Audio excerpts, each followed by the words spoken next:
Introducing Mike Tyson.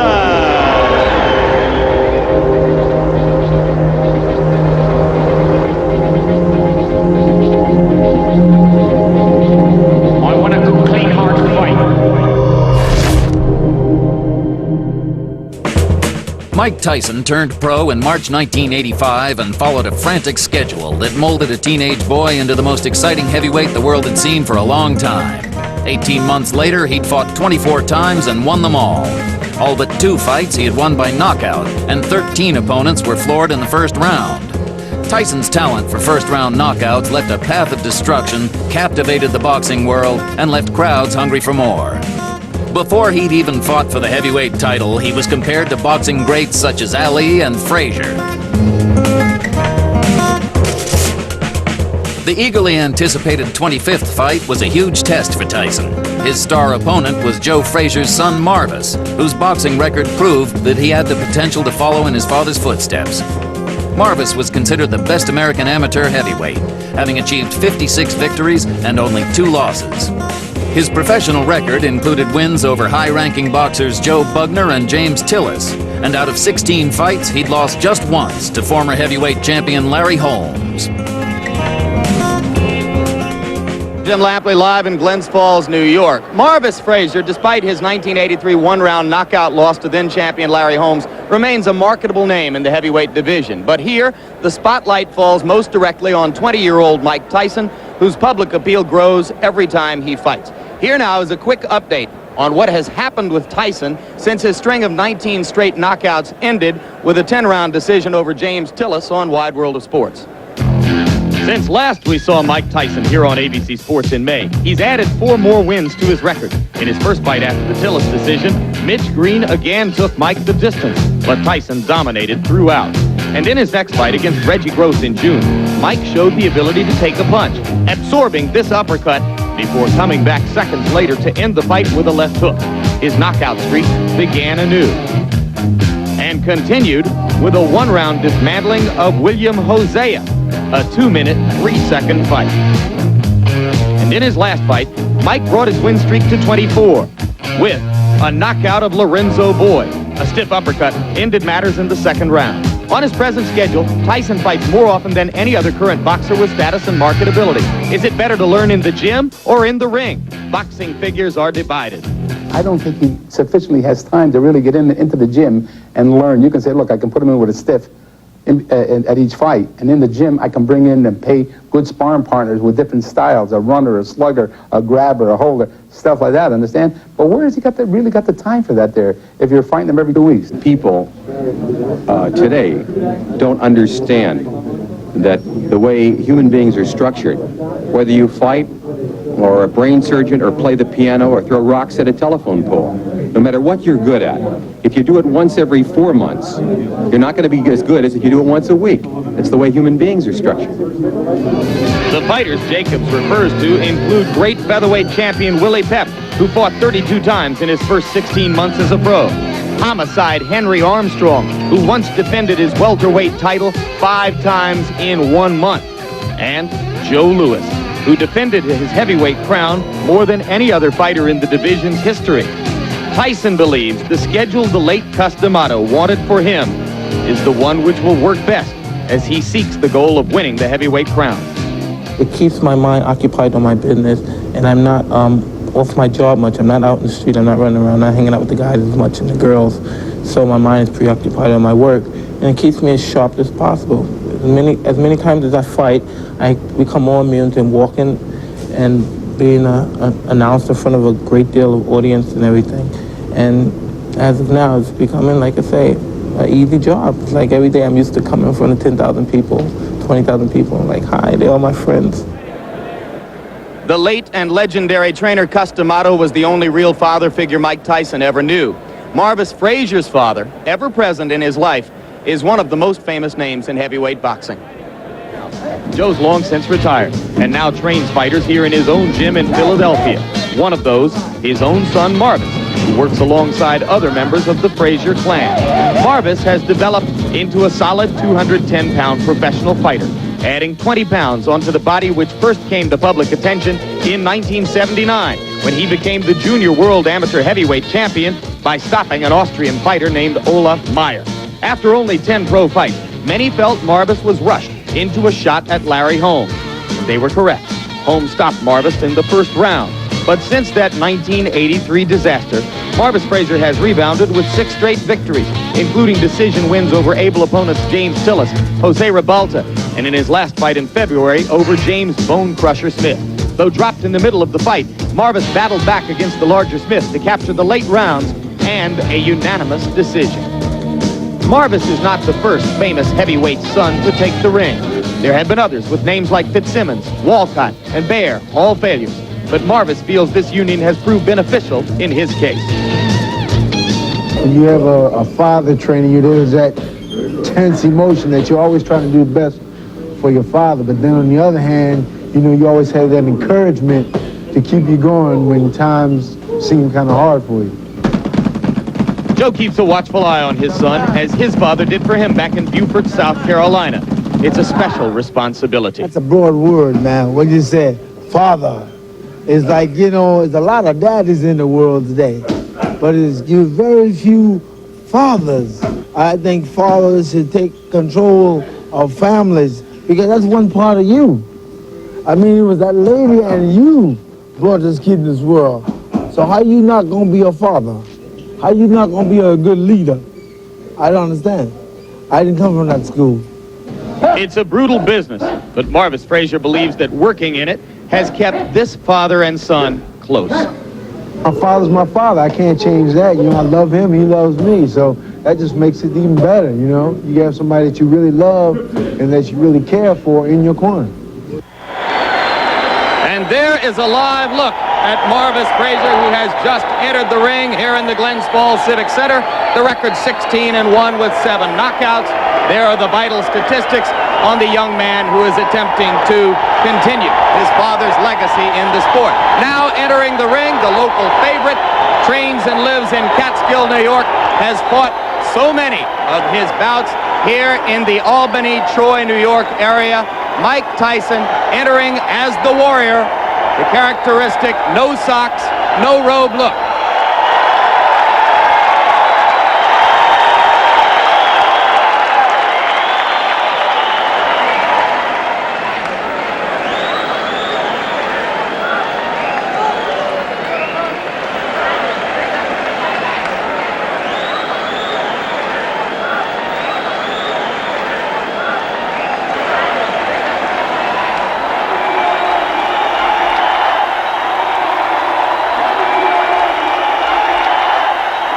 Now I'm joined by our ABC Sports boxing expert, Alex Wallow. Alex, how do you see the fight? Jim, in my opinion, it is not a matter of if Mike Tyson knocks out Marvis Frazier, but it's just a matter of when. I don't think Marvis is overmatched in this fight because of a lack of talent. Since being knocked out by Larry Holmes, he has reestablished himself as a heavyweight to be contended with wins, as we saw earlier, over the likes of Quick Tillis and Bone Crusher Smith. He can fight. The reason I and a lot of other people don't think he can win against Tyson is the fact that his style is made to order for Mike. Like his father, stamina and intensity to beat an opponent, but that aggressiveness is just perfect for a bomber like Mike Tyson. Remember, as great as Joe Frazier was, when he faced a tremendous power man like George Foreman, he got bounced around the ring like a rubber ball. His pressure style was suicidal against Foreman, and I think that's the case here today with Marvis and Mike Tyson. As an amateur, Marvis did show ability as a boxer, and he does have that tremendous heart of a Frazier. And there are people who think that if Marvis can move and survive the early rounds, Mike Tyson will get tired and frustrated as he did against Quick Tillis. But Tyson is now confident in his ability to go 10 rounds when he saw against Mitch Keenan. I don't see that as a problem. All right, very quickly, let's look at the tail of the tape. You will see that Frazier has a reach advantage of about 6 inches, which will probably be nullified if he comes forward toward Tyson, as we expected. Round 1 is about to begin. The referee is Joe Cortez. In New York State, scoring is done by 3 judges. The referee does not score, scoring on the round system, supplemental 4-point scoring system if the rounds wind up even, and the 3 knockdown rule is in effect. Tyson comes out slugging. He comes out smoking like Marvis's father, Joe.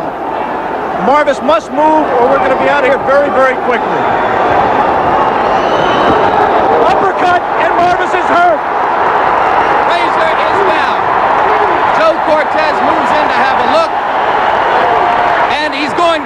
the fight.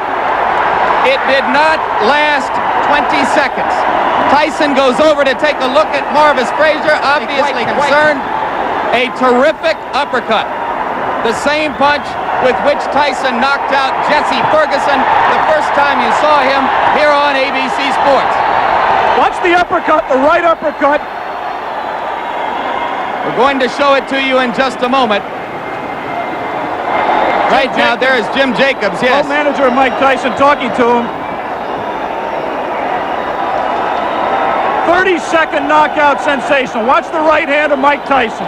Marvis in the corner and trapped. There it was. Just clipped him right on the chin. The left was unnecessary. Marvis is badly hurt at this point. Uppercut again. And there, Marvis is out on his feet. Everything after this is just incidental.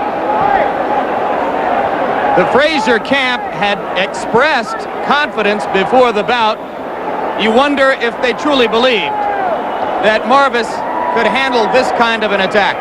You see that stiff left hand, that jab that Mike has not shown too much. The jab backed Marvis up into the corner. A second jab kept him there for those right uppercuts.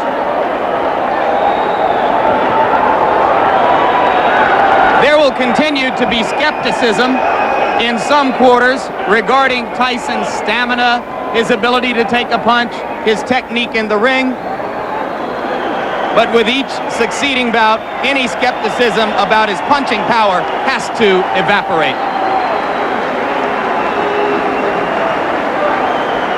And the good news is I believe Marvis Frazier is standing up. There's a big crowd in that corner of the ring. Mike Tyson is going back over there now.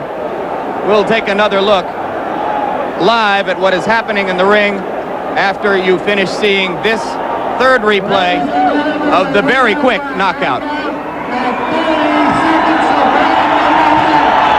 As ring announcer Paul LaFleur announces the knockout, Mike Tyson gives his respects to Marvis Frazier.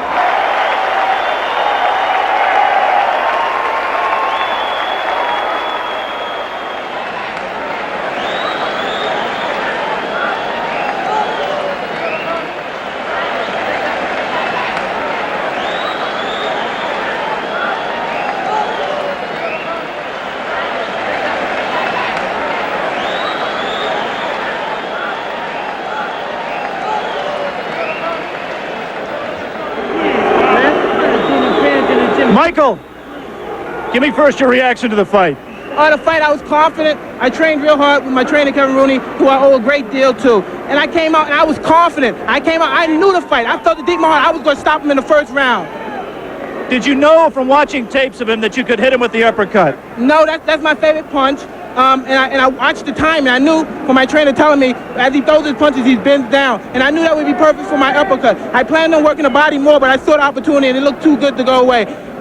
You stuck him back in that corner with the jab, Mike. Is that jab going to become a big part of your repertoire as you go along? Almost definitely. Me and my trainer have been working constantly on the jab. And as you say, I feel so confident, and I knew deep down in my blood that I was going to stop him in the first round. You said that you feel fear before a fight. Did you have any fear for this fight, and how do you deal with that fear? Well, I use the fear to reflect it on my opponent, because fear I use as my friend. It's my friend. If I don't have it, I don't fight. In your mind, if your managers Jim Jacobs and Bill Caton and your trainer Kevin Rooney came to you and said, Mike, we think you're ready for a title shot tomorrow, would you agree with them at this point?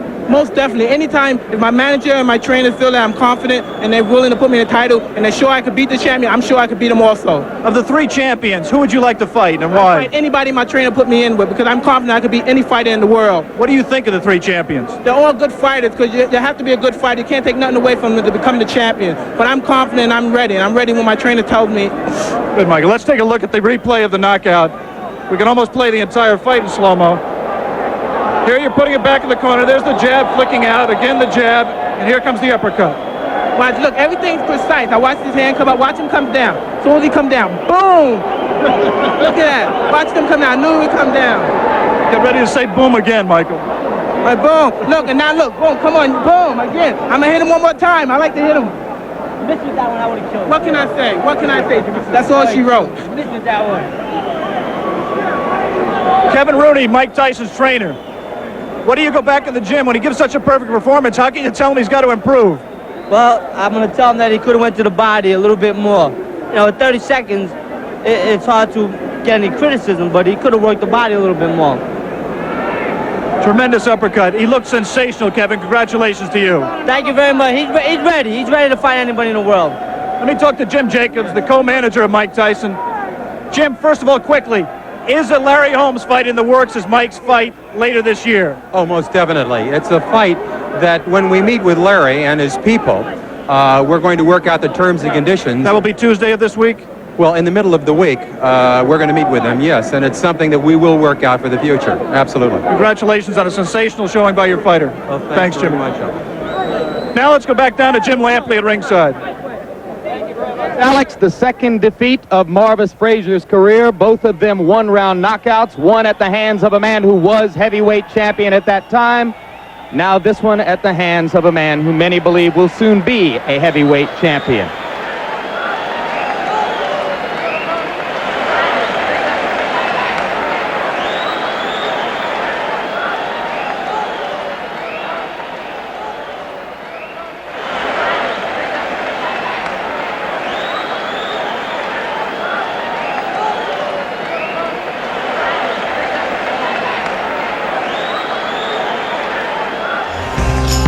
After this fight, Marvis Frazier fought 3 more times, winning them all. But those devastating 30 seconds with Tyson signaled the end of what should have been a successful career.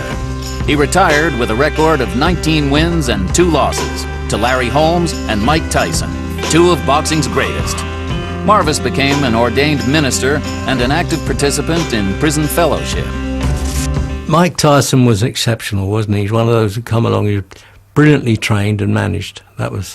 I don't mean that was why he was so great. He'd have probably been great if he was thrown in with anybody at any time. But on the other hand, he was well looked after and well taught. You know, I had some time for Tyson. His behaviour at times could be questioned, I know, but not necessarily in the ring. I mean, all right, he wasn't the cleanest fighter of all, but I mean that doesn't mean anything. You know, you can be the cleanest fighter and you can't fight a lick, so you may as well be the roughest fighter and get away with it, which he did. You know, well, obviously we always liked watching Mike Tyson because you never knew what was going to happen with him. He was totally unpredictable, really, other than that, sure, he'll win, you know. He hit guys and knocked them unconscious, not unlike Joe Louis and George Foreman. And he had hand speed like a Muhammad Ali, and he'd move around. He's going to be remembered for a long time. Mike has an ability to slip punches that has not been seen in the heavyweight ranks or almost any other ranks since Muhammad Ali. It's been a long time. That's Muhammad Ali at his best when he was able to do that. In his later career, he wasn't able to. This is what he has. He's elusive, and he's a great boxer. People do not realize it, and that's what makes Mike Tyson so great and potentially one of the great fighters of all time. Tyson was exceptional. To use the word animal might be a bit of disrespect, really, but he certainly was in the ring. I mean, he feared nothing and he did everything. If he could get away with it, he did. You know, there's always the argument, oh, Tyson's the greatest, this and that. If I never fought him, you know, they would always say, oh, you never fought Tyson, but he would have beaten you anyway. I believe he will be the youngest heavyweight champion of all time. And if he remains dedicated, interested, and without any distractions, I believe that eventually he will go down in history as the greatest heavyweight champion we've ever had.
youngest heavyweight champion of all time.